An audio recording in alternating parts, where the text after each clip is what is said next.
Quem é este que até o vento e o mar lhe obedecem?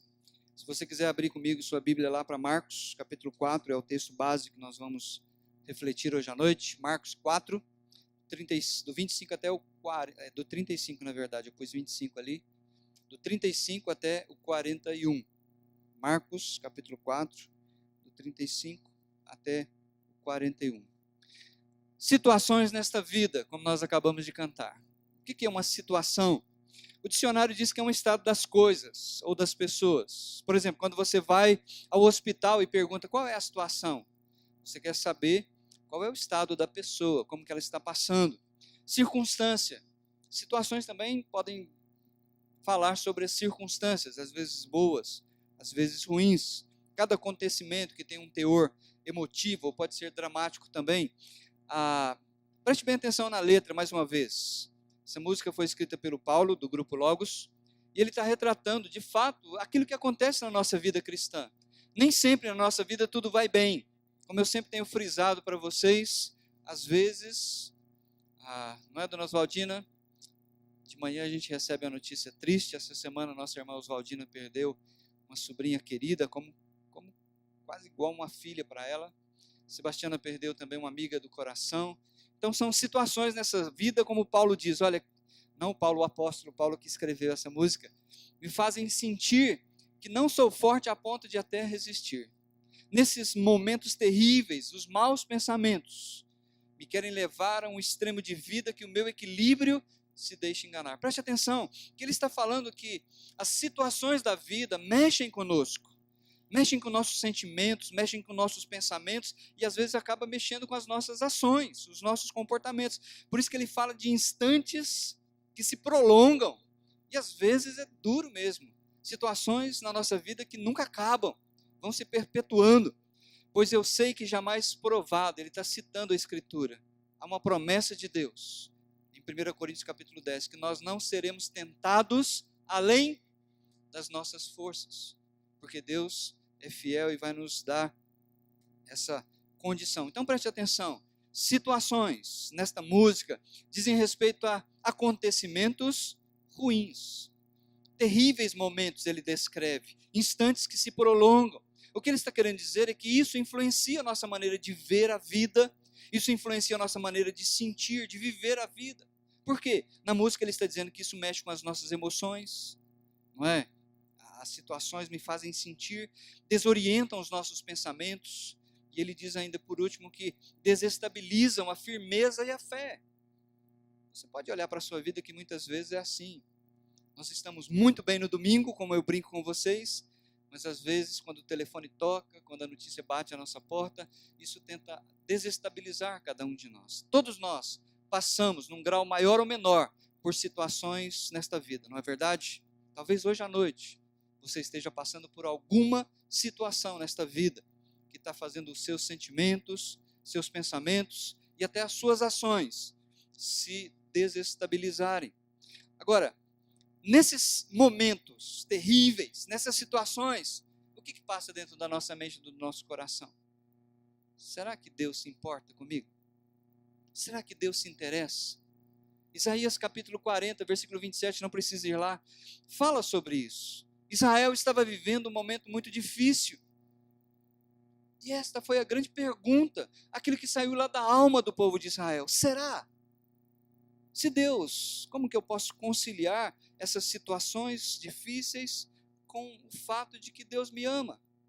Então preste atenção nesse versículo 47, o profeta ele colocou numa métrica, na linguagem hebraica, a poesia. Na nossa poesia a gente faz rima.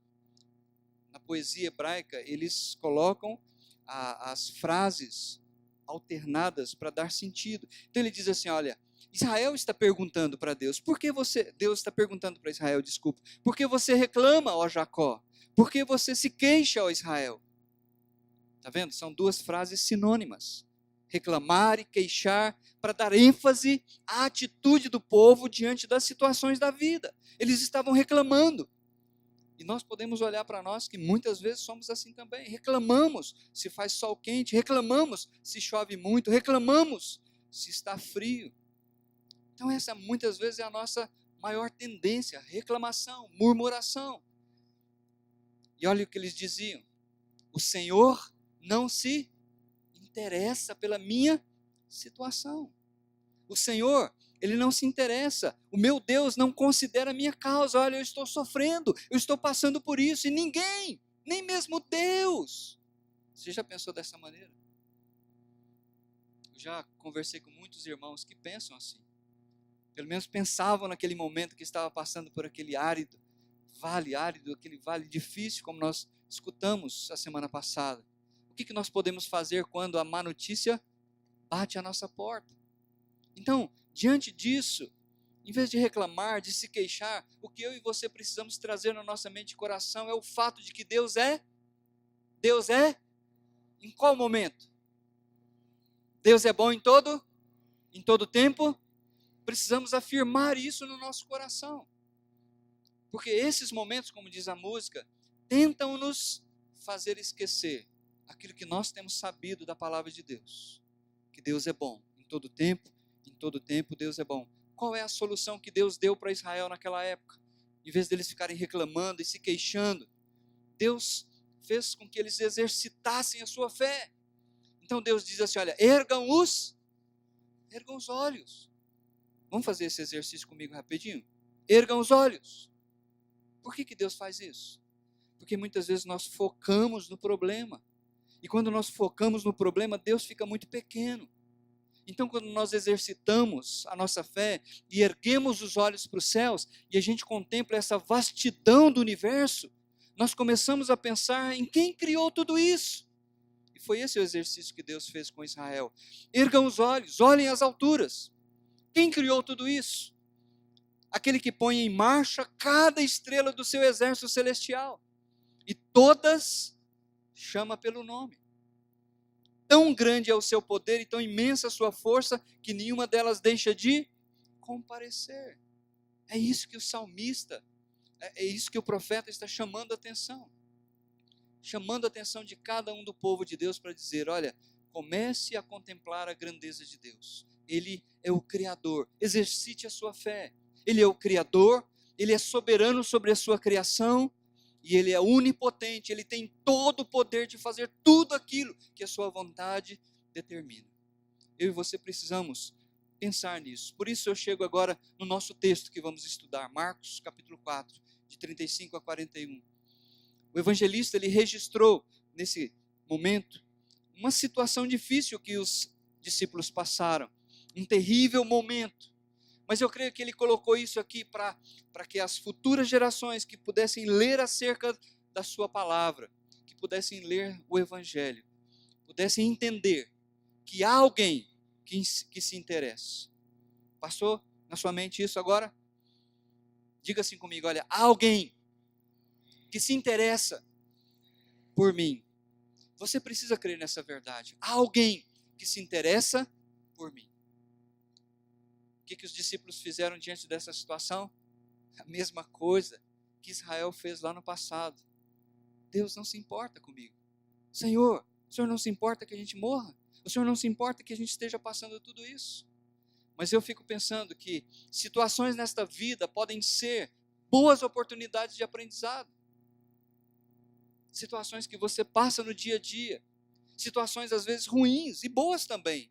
Mas situações nessa vida são, nas mãos de Deus, ferramentas para trazerem grandes aprendizados e para estimular a nossa fé. O que nós podemos aprender nesse texto hoje à noite? Primeiro, o texto fala de um grande temporal. Versículo 35. Naquele dia, ao anoitecer, Jesus teve um dia estafante, ele ensinou, ele fez milagres. Naquele dia, ao anoitecer, Jesus, disse aos seus discípulos, vamos para o outro lado. Deixando a multidão, eles o levaram no barco, assim como estava. Outros barcos também o acompanhavam. Levantou-se um forte vendaval, e as ondas se lançavam sobre o barco, de forma que este ia se enchendo de água. Jesus estava na popa, dormindo com a cabeça sobre um travesseiro. Olha, ele teve um dia cansativo. O nosso Deus encarnado, ele tem um corpo humano nesse momento. Ele está cansado. E ele deitou-se na travessia do mar da Galileia, mais ou menos 14 quilômetros de uma ponta a outra, e ele dormiu com as ondas. Mas como é costume naquela região, os ventos que vêm lá do Hebrom desceram de uma maneira muito forte, encontraram com o ar quente do mar e formou-se um vendaval. E a palavra descreve como que um tsunami, um terremoto, que abalou aquele mar e começou a se lançar sobre o barco. E lembra que esses discípulos, a maioria deles são pescadores experientes. Mas aquela situação era uma situação que estava além da capacidade deles administrar. Mesmo sendo pescadores experientes, eles pensaram, desta vez não tem como. Desta vez nós não conseguiremos chegar na outra margem. Então, os discípulos foram até onde Jesus estava dormindo, acordaram e clamaram, olha aqui, mestre, não te importas que morramos? Preste bem atenção nisso. Como que nós podemos conciliar a tempestade com o amor de Deus? Como eu brinco com vocês, domingo está todo mundo cheiroso, todos nós tomamos banho, viemos, estamos tranquilos, descansamos o dia todo, é bom a gente falar do amor de Deus, mas e durante a semana? Quando as situações às vezes financeiras não vão tão bem, quando as situações às vezes de saúde não vão tão bem, quando coisas acontecem na nossa vida, situações que tentam nos tirar do prumo, como que eu e você, como que nós, que somos o povo de Deus, podemos conciliar isso? Deus me ama, mas como que eu posso? Vai me matar, que vai me destruir. Então, num primeiro momento, a gente pode aprender que a vida é assim, inesperadamente. Quando Jesus entrou no barco com eles, o mar estava calmo, já estava anoitecendo, não estava chovendo, as ondas não estavam bravas. E o próprio Senhor Jesus disse, olha, vamos para o outro lado, vamos descansar um pouco. Então acredito que isso pode acontecer na sua, na minha, na nossa vida. Coisas, situações inesperadas, que surgem quando nós menos esperamos. Mas é diante disso que eu e você precisamos entender que há um grande Senhor, que há um Deus que está no barco. Nós que cremos em Jesus, temos o Senhor Jesus, pela presença do seu Espírito Santo, habitando em nós. Nós fomos batizados com o Espírito dele. Ele habita em nós. E olha o que diz o versículo seguinte, o 39. Ele se levantou, repreendeu o vento e disse ao mar, aquiete-se, acalme-se. O vento se aquietou e fez-se completa bonança. Jesus deu uma ordem para a criação. Ele deu uma ordem para aquele vento, ele deu uma ordem para as ondas bravias. Por quê? Será que ele é doido? Não, é porque ele é o Criador. Ele tem autoridade sobre a criação. Ele tem autoridade sobre as situações. Lenski, que é um tradutor da palavra de Deus, ele diz que os verbos que Jesus usa aqui são como verbos que um pai, que quando disciplina seu filho que está fazendo alguma coisa errada, age com amor, mas com autoridade. Fica quieto, cala a boca. Naquele momento que o Senhor Jesus exerce a sua autoridade sobre a criação, o texto bíblico nos diz que o vento se aquietou e fez-se completa bonança. E eles puderam então terminar a viagem e chegar do outro lado. Acredite nessa verdade. Não significa que em todos os momentos Deus vai acalmar a situação da sua vida, mas Ele vai dar a oportunidade para você, em meio àquela situação, de crescer espiritualmente. Porque as situações nessa vida, elas são oportunidades. Se você ora a Deus pedindo paciência, você acha que Deus vai dizer, paciência para você? Não. Ele vai trabalhar no nosso caráter, através das situações difíceis, para produzir paciência. Mansidão é a mesma coisa. Não adianta ficar pedindo mansidão, e Deus vai dizer, Shazam! E você então no outro dia acorda manso. Não.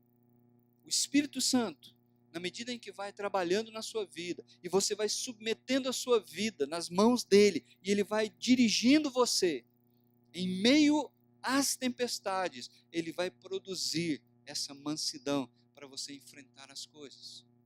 Então, há uma grande tempestade, mas há um grande Senhor também. Esse texto, em terceiro lugar, nos ensina que há uma grande oportunidade. Olha o versículo 40 comigo. Então, depois que Jesus ordenou ao vento e ao mar que se aquietassem, então perguntou aos seus discípulos: por que vocês estão com tanto medo? Ainda não têm fé? Meus queridos, nesse momento faz mais ou menos 1 ano e meio que Jesus convocou aqueles homens para segui-lo. Alguns deixaram os barcos com os pais, com os parentes e seguiram Jesus. Alguns deixaram seu trabalho e seguiram Jesus para serem discipulados. Faz mais ou menos 1 ano e meio. Eles têm visto o Senhor Jesus fazer coisas grandiosas.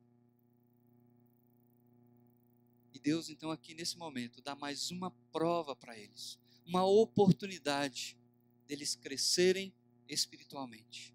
Deles amadurecerem a sua fé. Deles conhecerem quem é aquele que estava no barco. Então, quando ele volta para eles e pergunta: olha, por que vocês estão com medo? Essa pergunta tem que ser uma pergunta para cada um de nós, quando enfrentamos as situações desta vida. Por que você está com medo? Quem é que está no barco da sua vida? Então, a pergunta objetiva deve levar cada um de nós a uma reflexão. Quem é que conduz a sua vida? Ou o seu barquinho está à deriva no mar da vida, sendo batido pelas ondas, pelos ventos, mas não tem ninguém? Eu tenho certeza que na sua vida está o Senhor Jesus. E é nesse momento que você precisa então refletir sobre tudo que você sabe sobre Deus e sobre o Senhor Jesus. E finalmente, uma grande pergunta. No versículo 41, eles estavam estarrecidos, boquiabertos, apavorados, e perguntavam uns aos outros: quem é este? Esta pergunta ainda hoje é tão válida. Quem é este? Tem muitas pessoas que dizem que ele é um ser iluminado. Outros dizem que ele é um espírito evoluído. Depois de muitas e muitas vindas aqui nesse mundo, ele se evoluiu tanto que ele está acima da média. Outros dizem que ele é um bom exemplo para a gente seguir. Mas o que as Escrituras dizem? Mateus, no início da sua carta, no seu livro, ele diz que ele é Emanuel, que significa Deus conosco. Não só no domingo à noite. O Senhor Jesus é Deus Emanuel, é um Deus conosco em todos os momentos, inclusive nas situações difíceis da vida. Marcos, no seu capítulo 10, vai dizer que ele é o servo que não veio para ser servido, mas para servir e dar a sua vida em resgate por muitos. João diz que ele é o verbo que estava com Deus e que se fez homem e habitou entre nós. E nós vimos a sua glória, glória como do unigênito do Pai. João ainda diz que ele é o bom pastor, que deu a sua vida pelas ovelhas, e que tem as suas ovelhas nas suas mãos. E ninguém pode perecer, porque nós estamos nas mãos do bom pastor. Eu já contei uma história para vocês, é uma fábula, com certeza você já ouviu de mim e já ouviu em outros lugares, mas é sempre bom contar essa fábula, porque ela nos ajuda a pensar nesse conceito do fato de que Deus é bom em toda e qualquer situação. O rei e o seu servo. Essa fábula é muito interessante. O rei, ele não acreditava em Deus, e muito menos que Deus era bom.